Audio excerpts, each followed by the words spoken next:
आता मतदान जवळ आलंय, सरकार ओरडून ओरडून सांगतंय, ही नेते लोक ओरडून ओरडून सांगतात,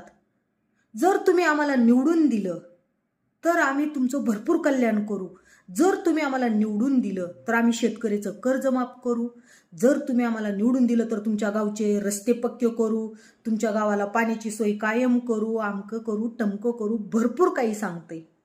आणि तुमच्या सगळ्यांनाच माहिती आहे ही आश्वासनं फक्त देण्यासाठी असतात, कारण आपण तर अनुभवलंय की आजचे दिन आने वाले आले असतील, नाही म्हणत नाही,